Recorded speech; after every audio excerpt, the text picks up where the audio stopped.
Unit 1, Section 110, and this is going to be on proportional sides, so wrapping up Unit 1 with kind of this last special case here, and then in the next coming days we will review and take the Unit 1 test.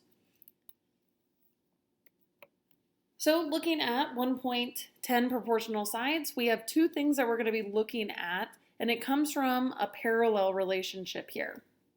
So the triangle proportionality theorem says if a line is parallel to one side of the triangle and intersects the other two sides, okay, so we have one of the parallel lines, here's the side of a triangle, and we have another part that's parallel and intersects two sides of the other triangle, then it divides the segments into the sides into segments of proportional lengths. Okay, so we have B to D and D to A, it's been divided into two pieces. And we have B to E and E to C that's been divided here. So typically we've looked at this side compared to this entire side. What this is saying that if we have these, and only if we have these, we can actually do the divided sides theorem here that says if DE is parallel to AC. I'm going to put my segment notation above it. So if this is true, then we know that B to D will be proportional to its part, D to A, the same way that BE will be proportional to its part, E to C.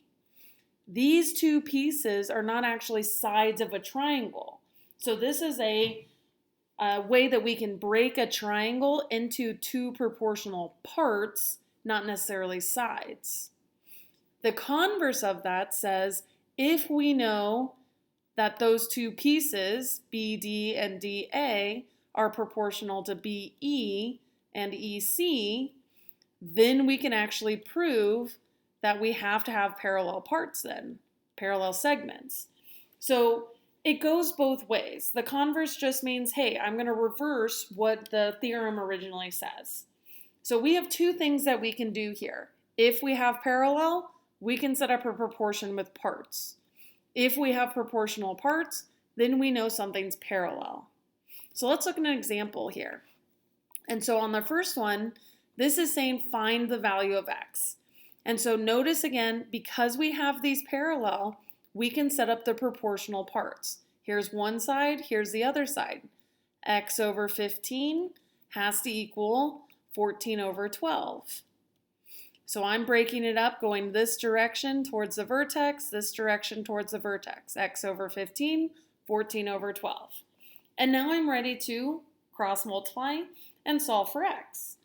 So this is going back to our proportions that we've done earlier in this unit. So I'll get 12x here, and 15 times 14 on the other cross gets me 210.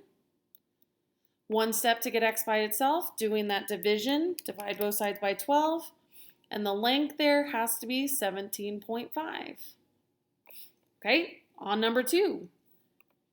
Different picture, but similar idea. I have parallel markings, so I can do parts here to here. So 18 over x equals 21 over 56. Cross multiply. I get 21x equals, I'm going to check on my calculator what 18 times 56 is, 1008. And step divide by 21. So the length of that piece there is 48. So this piece is 48. So this is our divided sides. We're not using this entire side length or this entire side length to set up our proportion like we have when we're doing proportional sides of a triangle. Because of this parallel lines here, we can do part over part. All right, similar idea here. Okay, so we have parallel, check. We can go this direction. I'm going to do 36 over x as to the pieces here.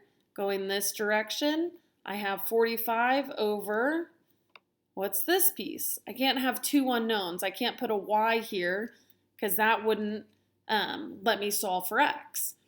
The other piece that they gave us here is 55. So this is the entire piece here. So if I know the entire length from the vertex here to this vertex here is 55, and I know the part is 45, this piece must be 10. 10 plus 45 gives me that 55. Or I can subtract to find that 10 as well. So if I do 36 over x, going that same direction, 45 over 10, and now I'm ready to cross multiply. 45x equals 360, and divide both sides by 45. We get that length there, x equals 8. Okay, so still visually, this makes sense. Looking, again, I haven't drawn them perfectly, so don't break out your ruler or anything for millimeters or something like that, but visually they should make sense here. Okay, 4 is a similar idea. We have our parallel, and again, the rule says if parallel, then we can do this. So if we don't have parallel markings, we cannot break into the parts. We need to go all the way. So if I do 7 over x here equals 6 over, okay, so again, we're running into, we know the whole length, but I need this piece. Can't be another variable. I don't know if it's the same as this one. So we check. 27 minus 6 is 21. So I know that piece is 21, and now I'm ready to cross multiply. 6x equals 7 times 21, which is 147. Divide both sides by 6, and we get that length is 24.5.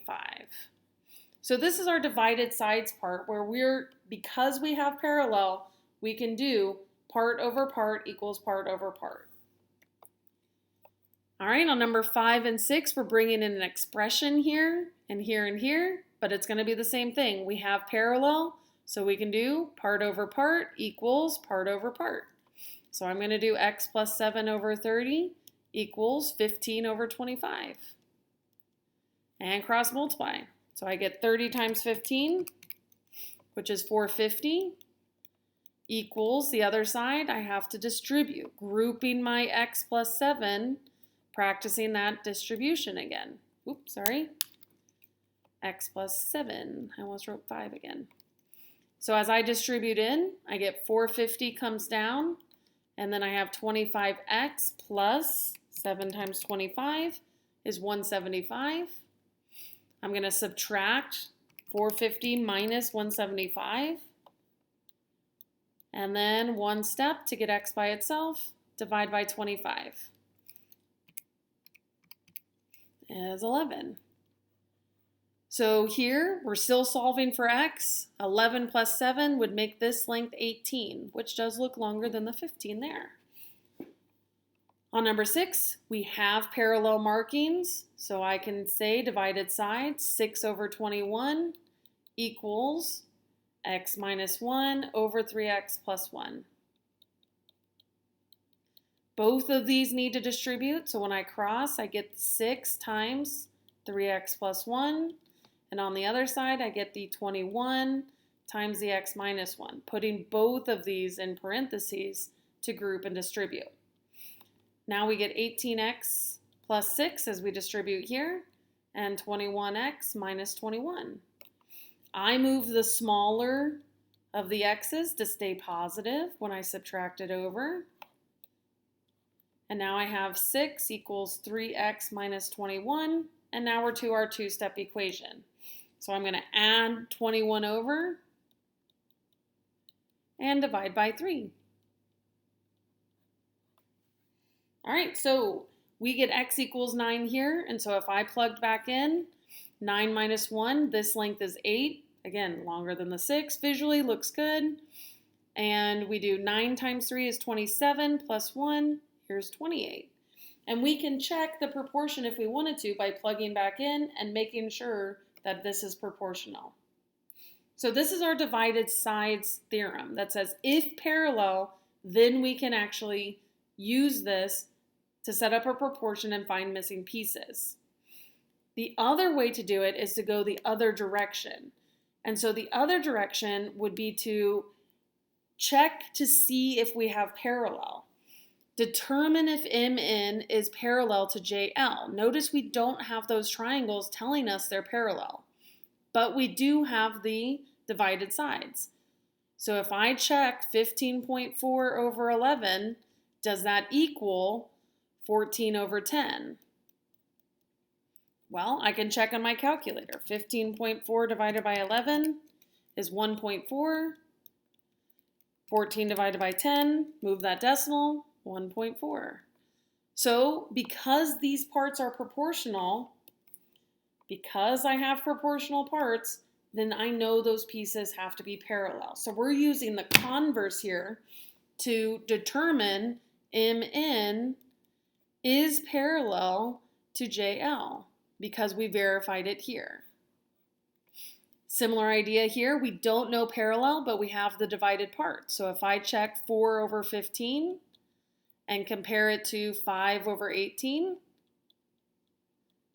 if those are proportional, then I could go back like here and add those parallel markings. That's a true statement. So if I take 4 divided by 15, I get 0.266666666 forever. And 5 divided by 18, I get 0.27 forever. So these are not the same, which means I don't have proportional parts. So these are not parallel. So I cannot add those parallel markings. I do not have similar objects there. On number 3, checking for those parallel markings, I can compare sides. So I'm going to do 37.5 out of 30. And this way, I'm going to do, I don't know what this part is. Okay, so I'm going to use the whole length, 54, and take away that known piece that goes with the 30 here. So I'm going to take away 24, which leaves me with 30 for this piece, so that they get the total of the J to K 54 here. Now I'm back to my calculator and I'm dividing that out, checking to see if these are proportional. I get 1.25, and 30 divided by 24 is also 1.25.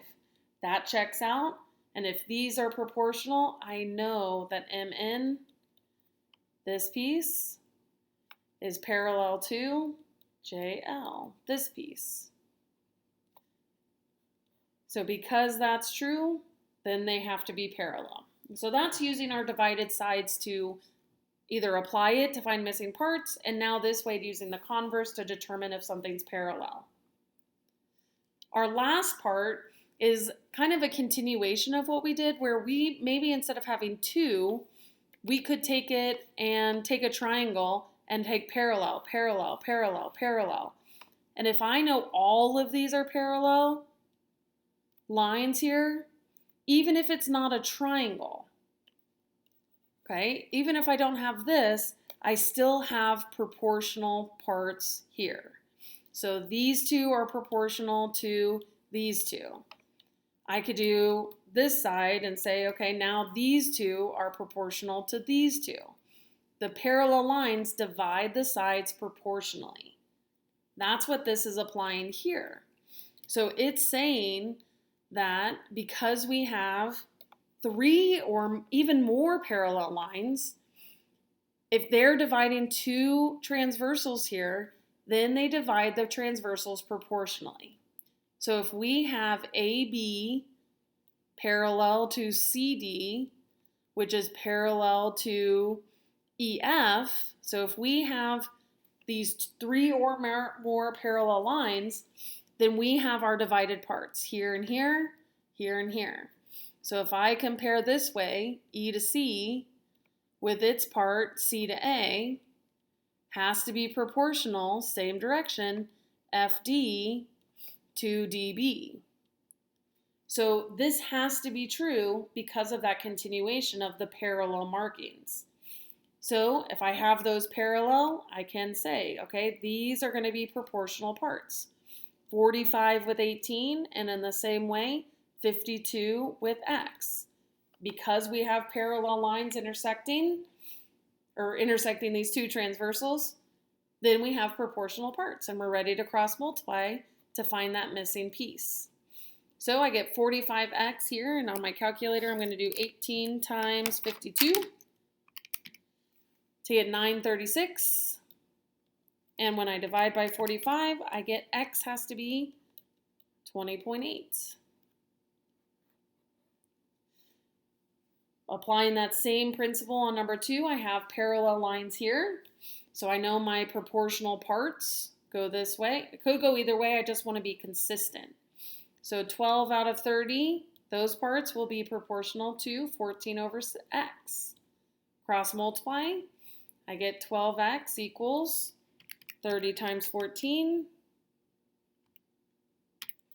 which is 420. Divide both sides by 12. And that length that was missing is 35. So we're able to use this to find those use the proportional parts to find the missing piece here. All right, on here, okay, I have parallel, so I've checked that. So then I have proportional parts.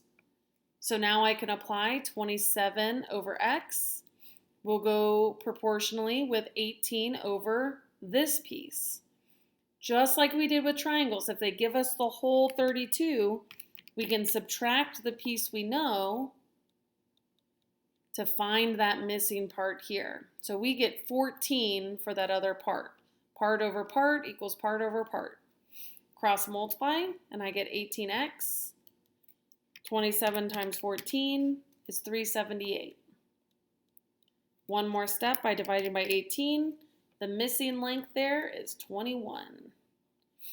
This one, I don't really think that's drawn to scale so much here because 18 looks a lot longer than 21. However, I did try it on this side, but I think this is the first one that I've ran into where I'm like, oh, Dale, you need to draw a better picture for this next time. So I apologize for that. Typically, it should be proportional. Like this is definitely longer than the 14. It's definitely shorter than the 27. But I think that's the only one that I would be like, oh, that maybe not quite what I was looking for.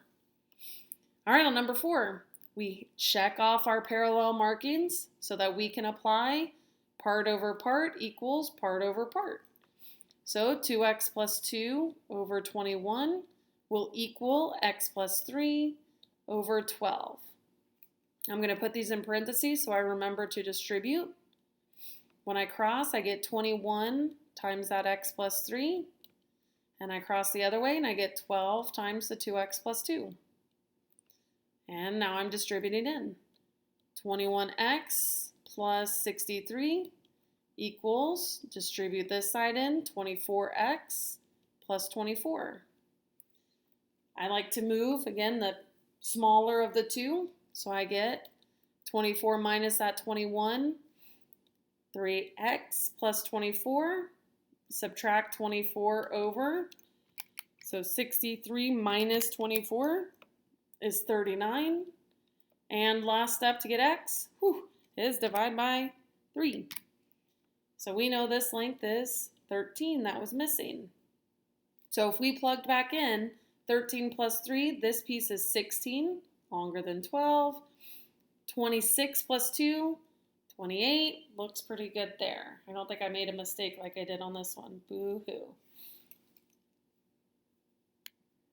So this last part here is where we've talked about proportional sides now, and we've covered everything in the unit. So we're getting ready for a review and then getting ready for our test. So 1.10 proportional sides was our last section before our review and test. Again, let me know if you have any questions, and I hope you have a great day.